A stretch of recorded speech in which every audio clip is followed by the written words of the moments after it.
외국인들이 지금 최근에 이제 7월 달에도 그 국채를 좀 4조 넘게 샀고요. 6월 달, 5월 달에도 거의 3조에서 4조 정도 계속 국채를 매집을 하고 있어요. 외국인들은 미 연준이 금리 인하를 할 것이라고 지금 배팅하고 있는 거죠. 국채를 어느 정도 사게 나게 되면은 그다음부터는 국내 주식을 사겠죠.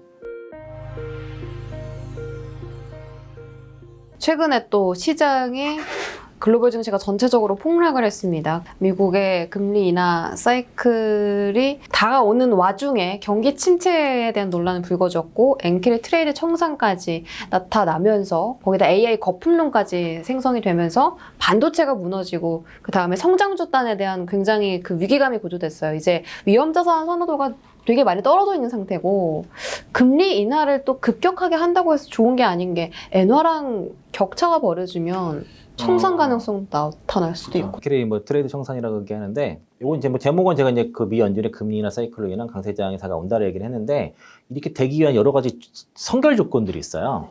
그 얘기를 좀 하려고 하고요.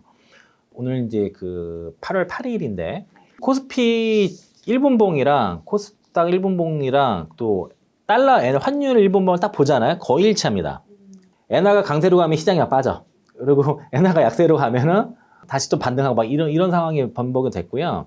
이게 이제 지난 이제 그 월요일 날 저도 이게 처음 봤습니다. 그 슈퍼 블랙 먼데이라고 봐야 되는데 하루에 코스피 지수가 200포인트 이상 빠지는 처음 봤거든요. 저도 100포인트 빠진 거는 경험을 해봤는데 퍼센트를 떠나서 200포인트 이상 빠지는 거는 처음 겪어봤습니다. 저도 이게 이제 NK 트레이드 청산 영향이 있었다고는 하는데 폭락의 원인을 한 세 가지로 많이 보더라고요. 첫 번째가 이제 리세션 우려, 그 ISM 제조업 지표가 부진하면서 리세션 우려가 불거졌고 중동 지정 리스크가 불거졌고 또 그러니까 이게 제일 컸던 것 같아요. NK 트레이드 청산 우려가 벌어졌었던 건데 일단 그 미국의 ISM 제조업 지표가 부진 나오면 그 실업률도 부진 나왔던 것들은 근데 사실 실업률은 되게 일시적이었던 거였거든요. 이게 그래서 이민자로 인해서 일시적으로 그랬던 건데 하여튼 이 리세션 공포가 일어났고 그 다음날 이제 그 IS의 그 서비스업 지수가 이제 그 부합이 나오면서 그러면서 이제 이거 좀 수그라들면서 반등도 나왔던 거거든요.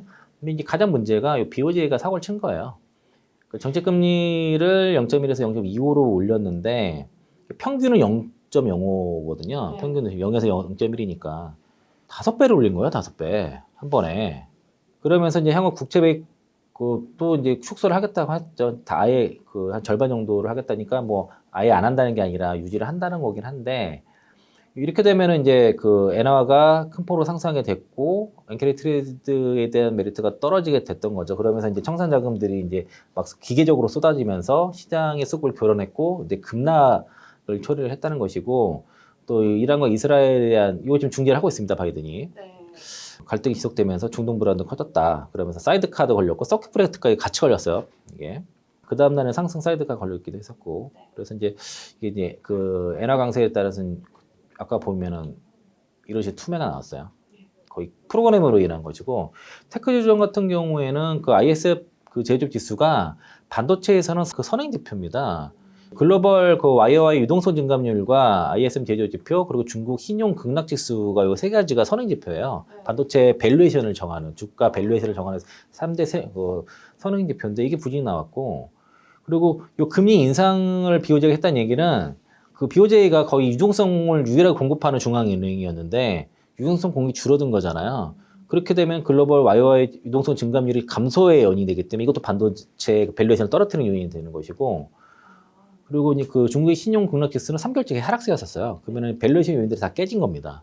그래서 삼성전자 하이닉스 반도체 정보도 그게 이제 그 조정이 먼저 나왔던 요인이 됐는데 거기서 끝난 게 아니라 이게 이제 경기 침체 우려가 리세션 우려가 불거지면서 시장 전체가 이제 무너지고 특히 NK 트레이드 정산이 실제 벌어진 걸로 추정을 하고 있습니다. 그래서 이제 JP 모건에서는 한 75% 정도 진행됐다라고 얘기를 하고 있어요. 50%에서 이제 75%를 얘기하고 있고, 그래서 시장 보면은 NK의 트레이드 청산이라고 치면은 그러니까 예전에는 이게 금리 차를 이용한 트레이더였다 보면은 지금은 그게 주식 채권까지 다 확대해서 이렇게 보기 때문에 뭐 20조 이게까지 나오는 것인데.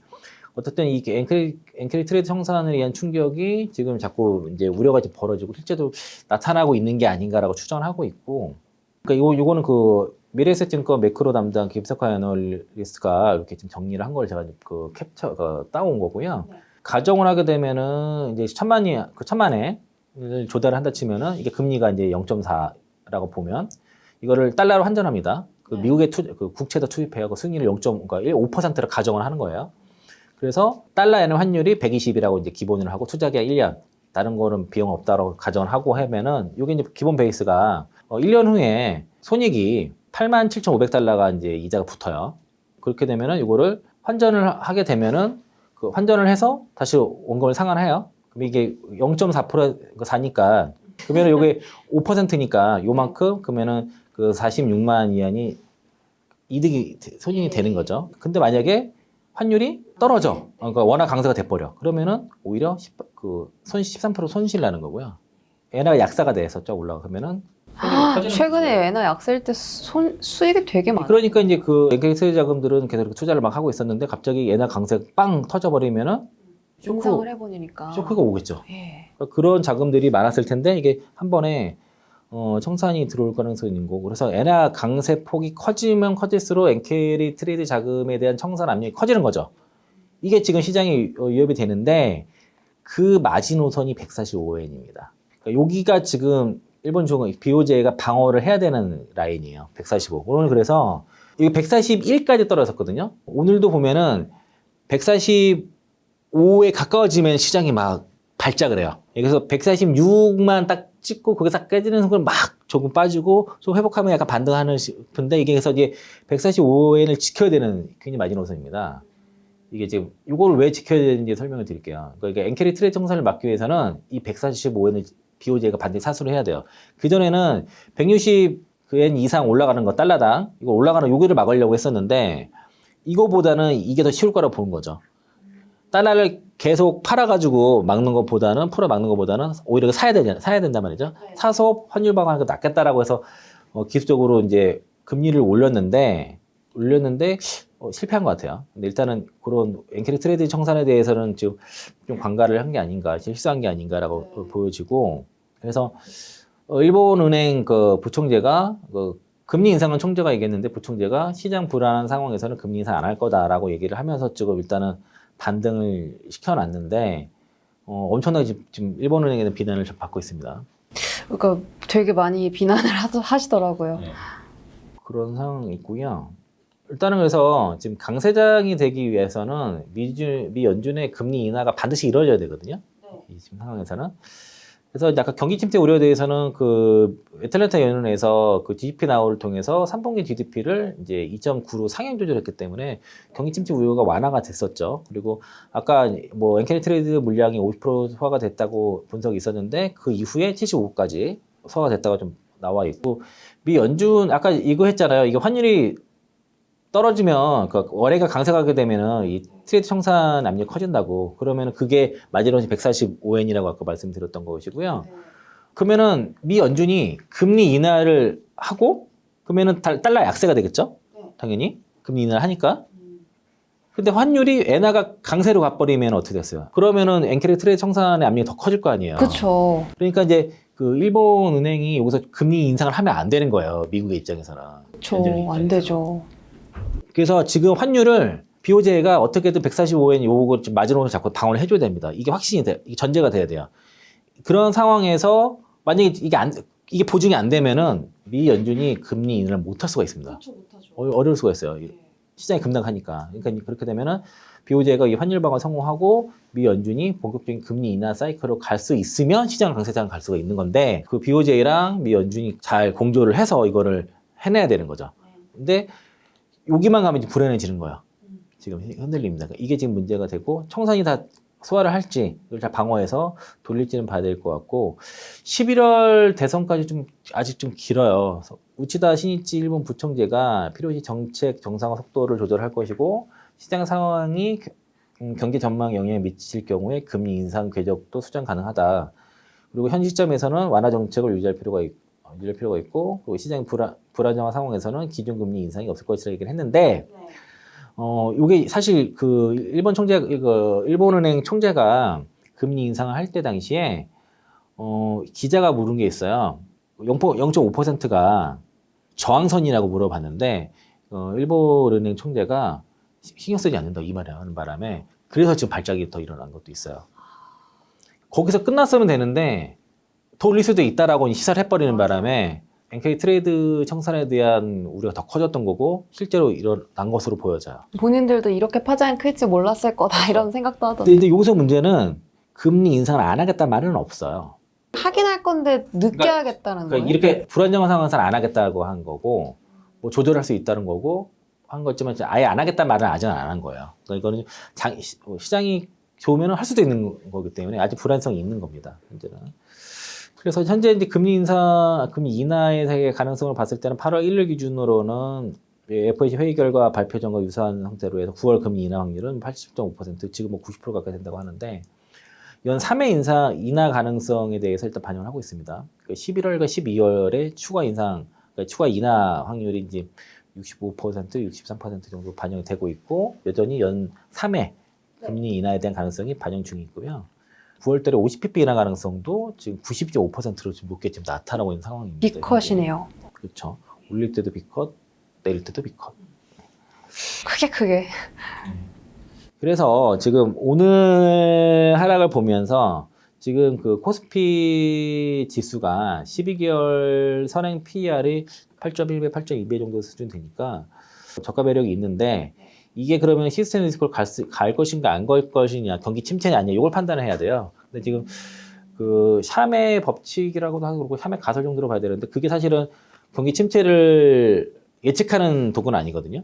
어떤 부양책을 쓸 것인지에 대해서 연구하기 위한 지표였는데 샴의 법칙, 샴의 가설을 통해서 경기 침체가 예측되는 것처럼 지금 호도에서 지금 주로 유튜브에서 그런 거 앞으로 경기 침체 확률 90%다 막 이런 식으로 불안감 조성하는 게 좀 있어서 그래서 이게 그런 거가 아닌 이상 이런 역대급 하락은 항상 기회였다는 것이고 중요한 거는 본인이 이제 그 회사 갖고 있는 종목이라든가 이런 것도 공부가 잘 되고 그리고 펀드멘탈을 계산했을 때 충분히 업사이드가 있다라고 확신을 갖고 자신감이 있다고 하면은 일단 중요한 거는 사지 못하더라도 페니셀을 하면 안 되겠죠.